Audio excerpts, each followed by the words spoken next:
کربلا کے حوالے سے پورا بیان سنیں گے۔ آپ پورا بیان ضرور سنیں اور اللہ سے دعا کریں کہ اللہ اس محرم الحرام کے صدقے تو فیض سنبھالا ہمارے سارے گناہوں کو معاف عطا فرما، امام حسین کے نقش قدم پر چلنے کی توفیق عطا فرما۔ تو ناظرین، اور آپ ڈھول باجے تاشے سے بھی اپنے آپ کو پرہیز کریں، اور اس میں جتنا ہو سکے امام حسین کے نام سے کلام پاک پڑھیں اور درود شریف بھیجیں، اور جتنی بھی چیزیں ہیں ان پر سلام بھیجیں۔ تو جتنے بھی نیکی کام ہیں آپ وہ سب کریں، اور ان سب خرافات چیزوں سے آپ بالکل دور رہیں، نہ ساتھ میں رہیں نہ کریں، بالکل دور رہیں ان سب چیزوں سے، اور لوگوں کو بھی سمجھائیں۔ تو چلیے پورا بیان ضرور سنیں اور اس پر عمل بھی کریں۔ ویڈیو آج پورا فل اسکرین میں چلے گا، اور چلیے تو بیان شروع کرتے ہیں۔ جب جمعرات کا دن آتا ہے تو اللہ تعالیٰ فرشتوں کو بھیجتا ہے جن کے پاس چاندی کے کاغذ ہوتے ہیں، سونے کے قلم ہوتے ہیں۔ اسپیشل پریپریشن ہوتی ہے فرشتوں کی آن دا ڈے آف تھرسڈے۔ کیا کرتے ہیں؟ چاندی کے کاغذ اور گولڈ کے، سونے کے قلم ہوتے ہیں۔ وہ لکھتے ہیں، اس دن لکھتے ہیں کہ کون یوم جمعرات اور شب جمعہ مجھ پر کثرت سے درود پاک پڑھتا ہے۔ یعنی آج اسپیشل ارینجمنٹ ہے خاص درود پاک پڑھنے والوں کے لیے، تو ہمیں جمعرات، پھر جمعرات کی رات، جمعے کا دن کثرت سے درود پاک پڑھنا چاہیے۔ مل کر محبت کے ساتھ درود پاک پڑھ لیں۔ صلو علی الحبیب صلی اللہ تعالی علی محمد صلی اللہ علیہ وآلہ وسلم۔ عاشورہ کا دن یہ کتنا ہسٹوریکل ڈے ہے، کیسے کیسے عظیم واقعات عاشورے کے دن ہوئے، اور پھر وہ واقعہ ہوا جو آج بھی مسلمانوں کو تڑپا دیتا ہے۔ کربلا کے میدان میں بھوکا پیاسا اور ظلم کے ساتھ نواسہ رسول امام حسین اور ان کے پورے قافلے کو جس طرح بے دردی سے شہید کیا گیا، اور جو ظلم کیا گیا وہ آج بھی سنتے ہیں تو دل دہل اٹھتا ہے۔ تو آج ہم کچھ امام حسین رضی اللہ تعالیٰ عنہ کی فضائل پر، اور اس کے بعد ان یزیدیوں کا کیا بنا۔ کربلا کے بعد تو وہ ایک طرح سے ون کر گئے تھے نا، اگر ہم فگرز کی بات کریں تو وہ اسٹریٹجیکلی تو ون کر گئے تھے، مگر پھر ہوا کیا؟ ان کو کیا وہ راس آئی وہ حکومت، اور کیا انہوں نے مزے کیے؟ کیونکہ وہ تو چاہتے تھے کہ امام حسین بھی یزید کی بیعت کر لیں، مگر اس کے بعد کنٹرول کیسا ملا اور ان کا نتیجہ کیا نکلا؟ بہت سارے درس ہیں ہمارے پاس آج کے بیان میں، اور یقیناً یہ دل کو افسردہ کرنے والی باتیں بھی ہیں۔ مگر اس سے پہلے میں کہ آپ کو پیر مہر علی شاہ صاحب، سبحان اللہ، جیسے سیدی اعلیٰ حضرت ہے نا، آئے ہائے، پیر مہر علی شاہ صاحب بھی کمال کی شخصیت ہیں۔ اللہ نے کمال کا عشق رسول عطا فرمایا اور کمال کا علم بھی عطا فرمایا۔ مگر آپ کا ایک واقعہ سنیے گا آپ۔ ایک بار ایک پادری آپ کے پاس آیا، عیسائیوں کا پادری تھا، اور وہ کہتا ہے کہ قرآن پاک میں آپ کا دعویٰ یہ ہے کہ تمام چیزوں کا ذکر ہے، ہر بات کی اس کے اندر جو ہے وہ ڈیٹیل موجود ہے، تو امام حسین تو آپ کے نبی کے نواسے ہیں، اور اسلام کی خاطر اتنی بڑی قربانی دی، کربلا کے میدان میں سب کچھ لٹا دیا، لیکن ان کا ذکر تو قرآن مجید میں موجود نہیں ہے۔ پیر مہر علی شاہ صاحب سے وہ کہتے ہیں، پیر مہر علی شاہ صاحب نے اس انگریز کا، اس پادری کا یہ اطمینان کے ساتھ اعتراض سنا، اور آپ نے کہا کہ کیا آپ نے قرآن پورا پڑھا ہے؟ وہ پادری کہتے ہیں ہاں میں نے پورا قرآن پڑھا ہے، اور قرآن میں اپنی جیب میں رکھ کے گھومتا ہوں، جو بکلیٹ تھی قرآن کی وہ ساتھ ہی رکھتا تھا۔ تو آپ نے فرمایا اچھا ایسا کرو کہ قرآن پڑھو میرے سامنے، تم کہتے ہو ذکر نہیں ہے، میں تمہیں بتاتا ہوں کہاں ذکر ہے، قرآن پڑھو۔ کہ کہاں سے پڑھوں گا؟ کہیں سے بھی پڑھو، قرآن جدھر سے بھی پڑھنا ہے پڑھو۔ وہ پادری حیران ہو گیا۔ اب قرآن اسٹارٹ کرنے سے پہلے اس نے پڑھی بسم اللہ الرحمن الرحیم۔ پیر مہر علی شاہ صاحب نے کہا بس رک جاؤ، بسم اللہ الرحمن الرحیم پڑھی ہے نا، تو اب غور سے سنو۔ اور آپ نے فرمایا کہ بسم اللہ شریف کے علم العادات کے لحاظ سے 786 اعداد ہیں، آپ بھی جانتے ہوں گے 786 یہ جو ہے نا اعداد بنتے ہیں، یہ ایک پورا علم ہے علم العادات کا۔ تو آپ نے فرمایا کہ نوٹ کرو بسم اللہ الرحمن الرحیم میں 786 عدد ہیں، اور امام حسین جو لفظ امام حسین ہے اس کے عدد ہیں 210، لکھو اپنے پاس۔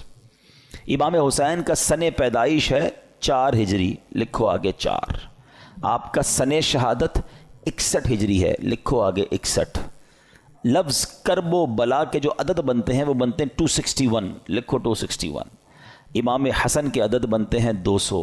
امام حسن کا شہادت جو سن ہے وہ ہے 50 ہجری. اب ان سب کو ٹوٹل کرو، جب اس نے ٹوٹل کیا تو اس کا رزلٹ بھی 786 آتا ہے.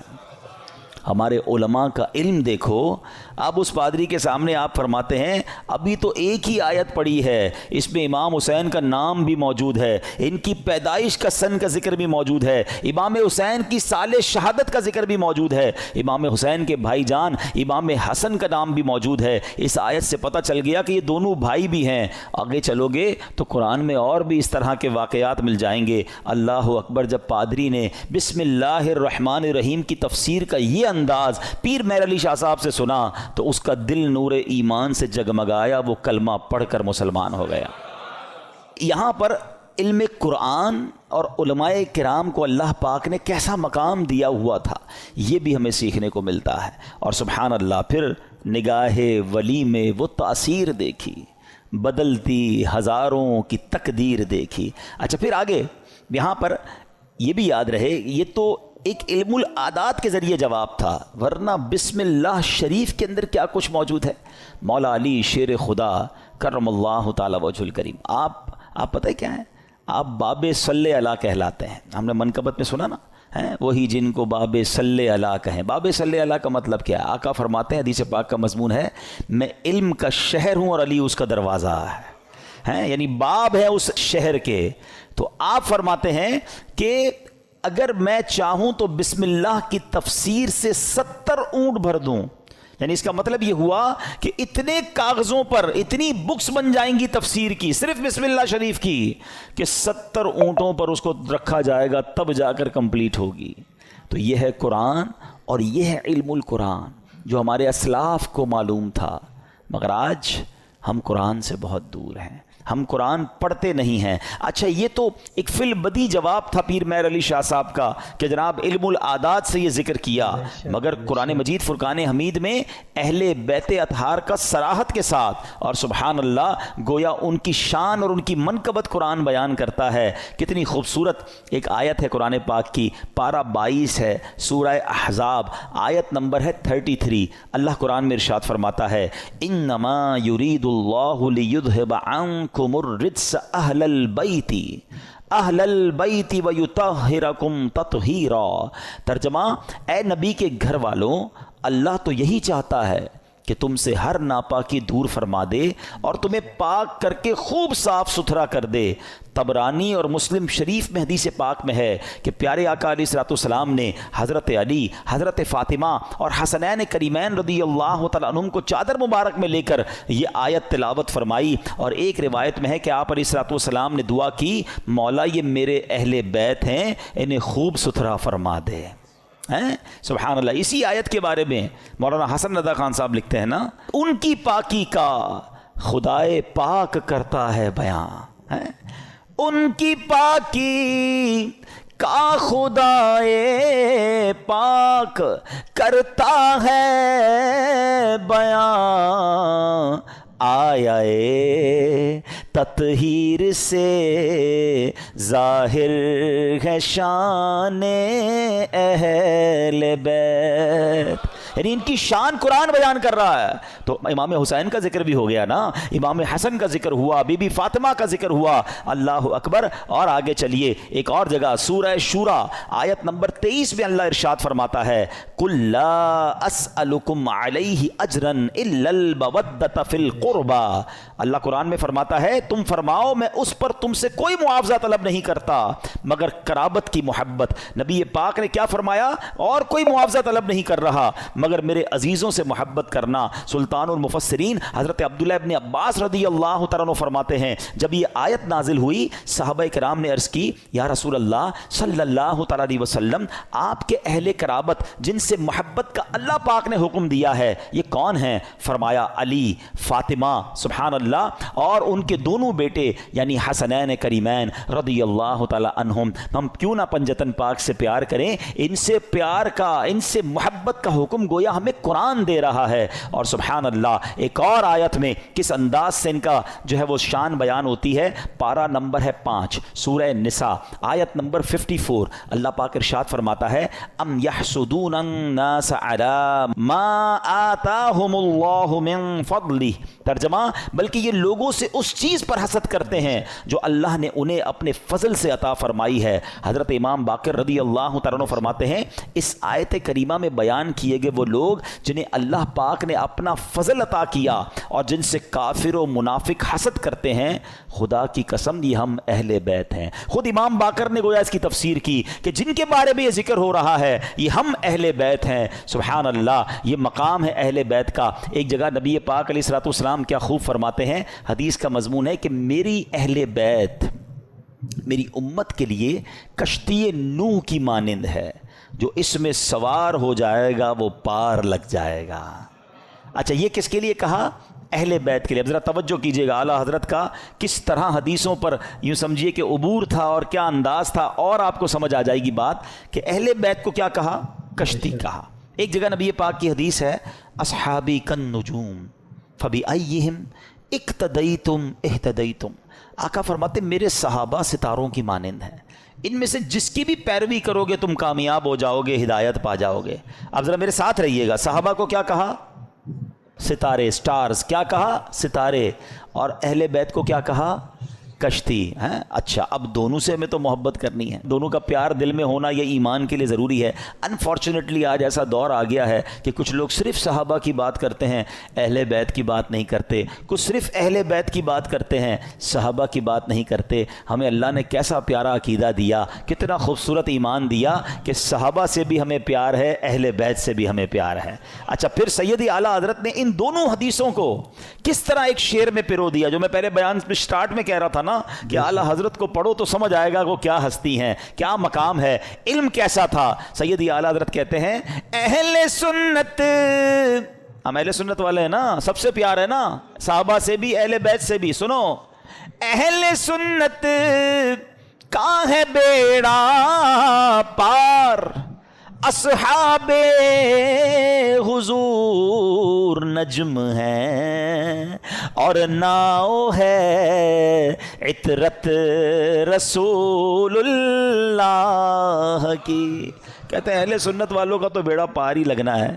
اب جو تھوڑا سا اسٹڈی کرتے ہیں کہ یہ جو سمندر پار کرنے کے لیے دو چیزیں بڑی ضروری ہیں، اچھی کشتی اور ستارے ہیں. اب تو کمپاس وغیرہ آ گئے، ورنہ پہلے ستاروں سے ہی راستہ تلاش کیا جاتا تھا. تو فرمایا ہمارا تو بیڑا پار ہونا ہے، کشتی جو ہے ہماری جو اہل بیت ہے اور ستارے جو ہیں وہ ہمارے صحابہ ہیں. دونوں کا پیار دل میں ہے، دونوں کو فالو ہم کر رہے ہیں، انشاءاللہ بیڑا پار لگ جانا ہے.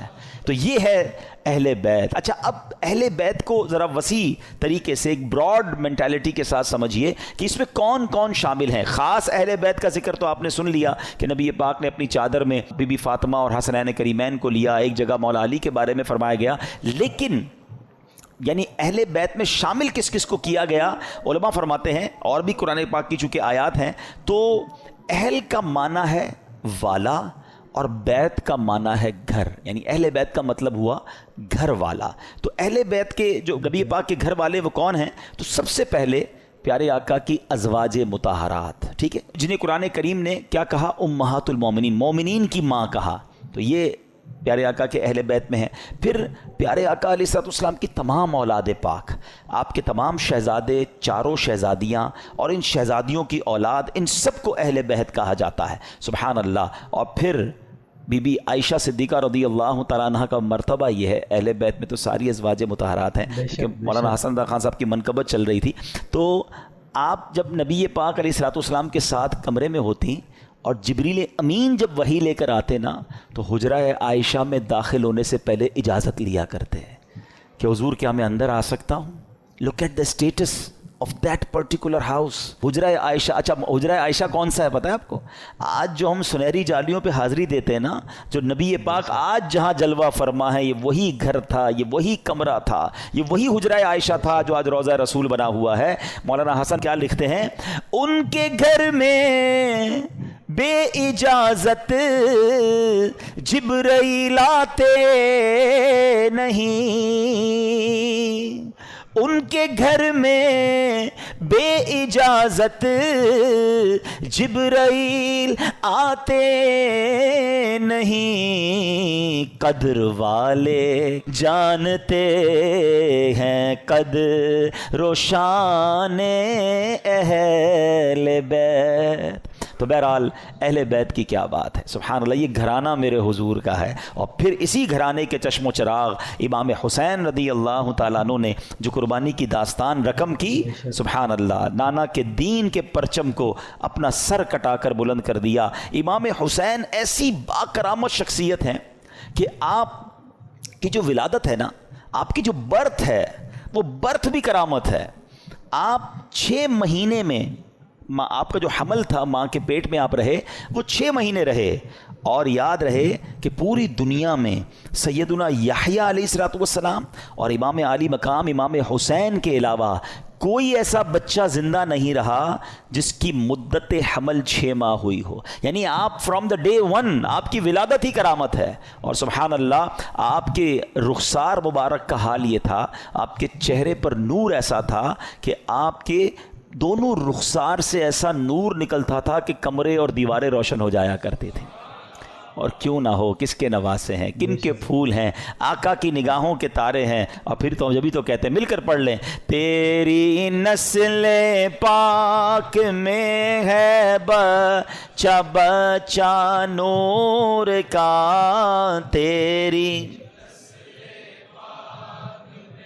ہے بچہ بچہ نور کا، تو ہے عین نور تیرا سب گھرانہ نور۔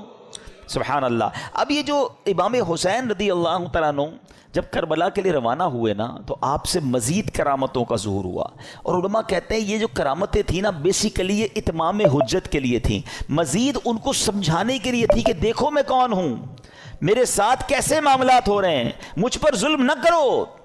مگر ان ظالموں کی آنکھوں پر لالچ کا ایسا پردہ تھا۔ امام حسین فرسٹ آف آل آپ نے مدینے سے کوچ کیا اور اب مکے آیا۔ اب اسی راستے میں سیدنا ابن مطیع رحمۃ اللہ تعالی سے ملاقات ہوئی۔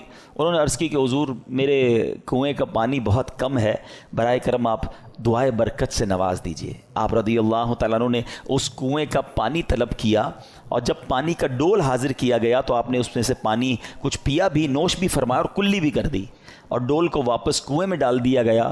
جب وہ پانی جو ہے وہ کنویں میں گیا، کنویں کا پانی بھی بڑھ گیا اور میٹھا اور لذیذ بھی ہو گیا۔ سبحان اللہ۔ تو یہ امام حسین کی کرامتوں کا سلسلہ رہا۔ اس کے بعد جب آپ بالکل ایگزیکٹلی 10 محرم الحرام کا دن آ گیا، یاد رہے کہ وہ دن جمعہ کا دن تھا، 10 محرم الحرام جب یہ واقعہ ہوا، کربلا کے میدان میں آپ خطبہ ارشاد فرما رہے ہیں، ان کو سمجھا رہے ہیں کہ دیکھو میں کون ہوں، یہ ظلم مت کرو۔ تم کیا جواب دو گے جس کا کلمہ پڑھتے ہو اس نبی علیہ الصلوۃ والسلام کو؟ اس وقت آپ کے جو خیمے تھے، جہاں خاندان کے افراد تھے، وہاں خندق میں ایک آگ بھی جل رہی تھی۔ تو ایک بد زبان یزیدی نے بکواس کرتے ہوئے کہا کہ اے حسین، تم نے وہاں کی آگ سے پہلے یہیں آگ لگا دی ہے۔ یعنی معاذ اللہ وہ یہ کہنا چاہ رہا تھا کہ اے حسین، مرنے کے بعد بھی تمہیں جہنم کی آگ میں جانا ہے۔ امام علی مقام نے جب یہ سنا تو آپ نے کہا کہ اے دشمن خدا، تو جھوٹا ہے، کیا تو یہ گمان کرتا ہے کہ میں دوزخ کی آگ میں جاؤں گا؟ امام علی مقام کے قافلے کے جانثار نے کہا کہ آپ مجھے اجازت دیں تو میں ابھی اس کا سر قلم کر دوں۔ آپ نے اجازت نہیں دی۔ آپ نے فرمایا حملے کا آغاز ہماری طرف سے نہیں کرنا، ہو سکتا ہے یہ پرووک کر رہے ہوں، یہ اس لیے ہمیں کہہ رہے ہیں کہ ہماری طرف سے پہل ہو جائے، اور یہ کہیں ہم نے تو حملہ نہیں کیا تھا، امام حسین والوں نے پہلے حملہ کیا۔ حالانکہ اس قدر بڑی گستاخی کی تھی، آپ نے اپنے ساتھی کو روک دیا، مگر آپ نے اللہ کی بارگاہ میں دعا کی۔ دل بڑا دکھا ہوا تھا کہ ایسی بات اس نے کر دی۔ آپ نے کہا اے رب قہار، اس کو عذاب نار سے قبل بھی اس دنیا میں بھی آگ کا عذاب عطا فرما۔ آپ کی دعا قبول ہوئی۔ وہ بندہ جو گھوڑے پہ بیٹھا تھا، اس کی گھوڑے کو جھٹکا لگا، گھوڑا خود ہی دوڑتا ہوا گیا، اور وہ گھوڑے سے جب جہاں گرا تو وہاں آگ لگی ہوئی تھی۔ اسی خندق میں یہ بندہ جا کر گرا، اور وہ بد نصیب آگ میں جل کر بھسم ہو گیا۔ امام علی مقام نے سجدہ شکر ادا کیا اور اللہ تعالیٰ کی بارگاہ میں عرض کی کہ یا اللہ، تیرا شکر ہے کہ تو نے آل رسول کے گستاخ کو سزا دی۔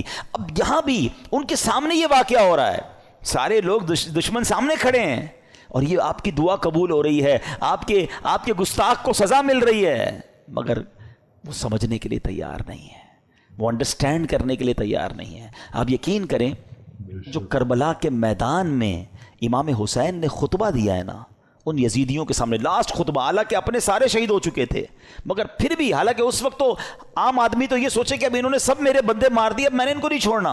اب آخری وقت بھی صلح کی بات کرتے رہے, انہیں سمجھانے کی بات کرتے رہے, انہیں یہ بتاتے رہے کہ میں کون ہوں, یاد کرو میرے آقا مجھے کیا کہا کرتے تھے, تم قیامت کے دن اس ظلم کا جواب کیسے دو گے. یعنی یہ بھی امت رسول سے پیار ہے کہ یہ اس عذاب میں نہ گرفتار ہو جائیں. اتمام حجت کی گئی مگر وہ یزیدی نہ مانے. اب ایک بات ذہن میں آتی ہے, اب یہ بڑا اہم کوسچن ہے کہ یزیدی جو بھی تھے تو کلمہ پڑھنے والے, اللہ کو مانتے تھے, اللہ کے نبی کو مانتے تھے, معلوم بھی تھا یہ اللہ کے نبی کے نواسے ہیں. وہ ریزن کیا تھا جو اتنے بڑے ظلم پر یہ ریڈی ہو گئے؟ یہ ریزن پکڑنا بہت ضروری ہے اور یہ ہم سب کو آج سیکھ کر جانا ہے.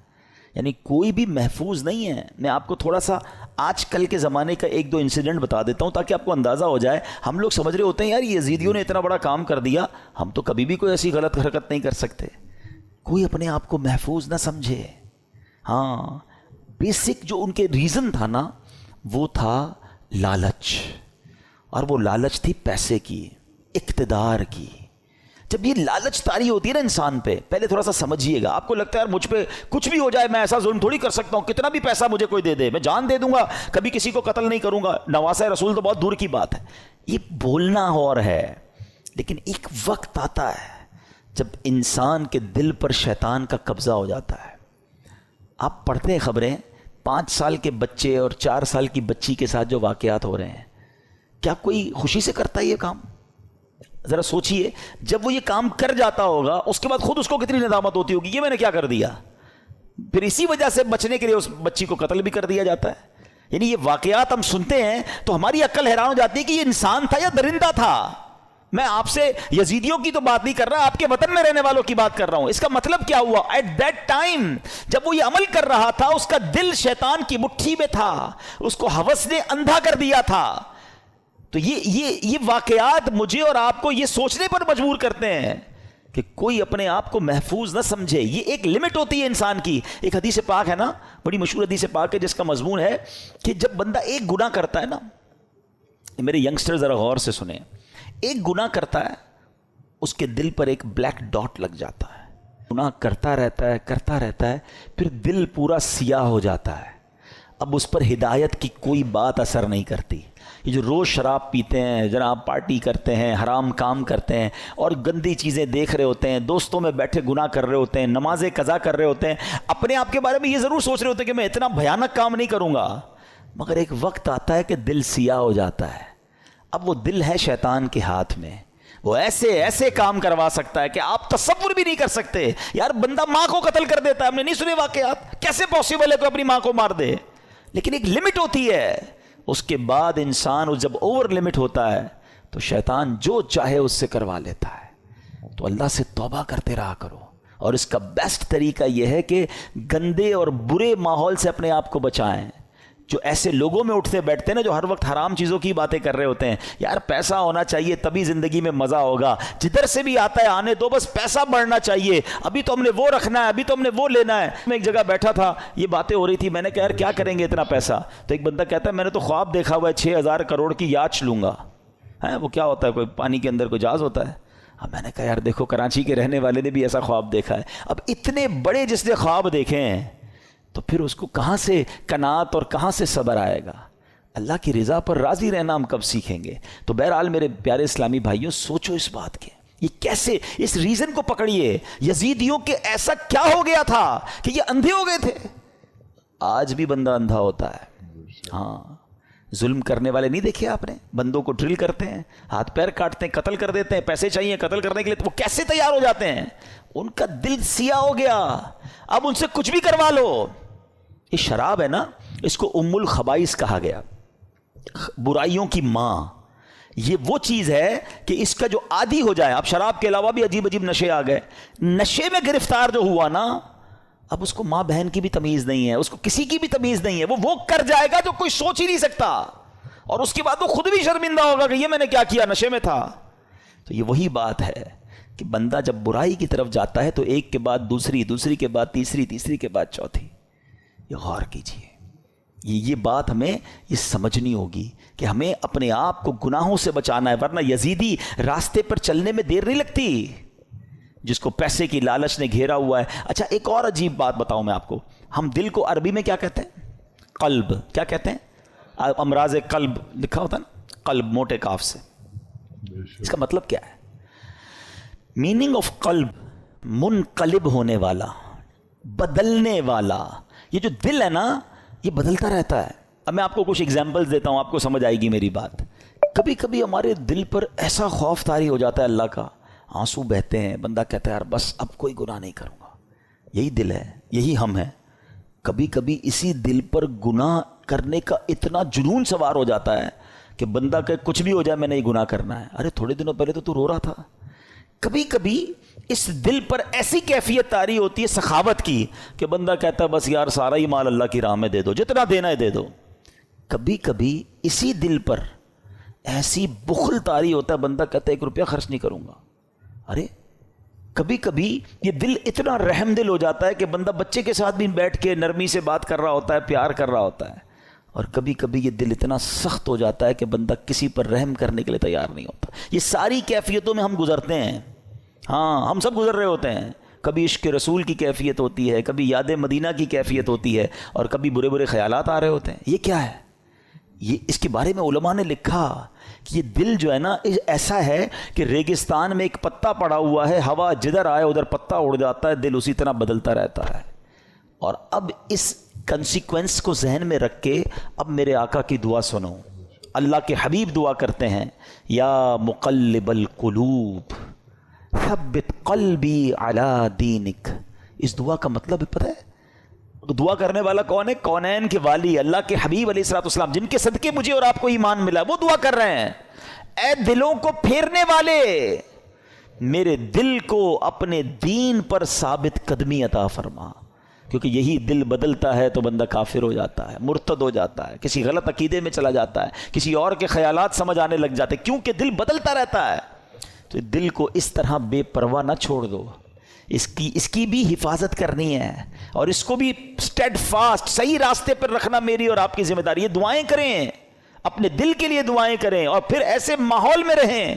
وہ جو لوگ کہتے ہیں نا یار میں سب کی سنتا ہوں، کیا کریں، انٹرنیٹ آ گیا ہے، ہر بندے کی سننی ہے. دیکھوں تو صحیح مسلمانوں پر اعتراض کیا کرتے ہیں کافر، ذرا یہ سنوں، ہیں عیسائی کیا کہتے ہیں، ہندو کیا کہتے ہیں، کرسچن. اب یہ سب چیزیں سننی ہیں، انٹرنیٹ کا زمانہ ہے.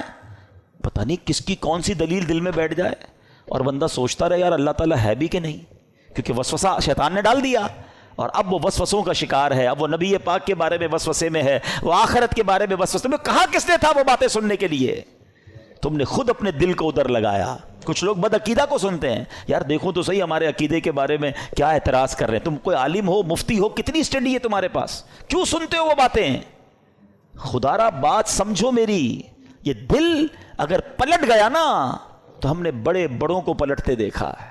اور یہ یزیدی ہمارے سامنے پوری مثال موجود ہے، بڑے یعنی سب کچھ بتا پا انہیں، مگر جب شیطان آنکھوں پر لالچ کا پردہ، ہوس کا پردہ ڈالتا ہے تو انسان وہ کچھ کر جاتا ہے کوئی سوچ بھی نہیں سکتا.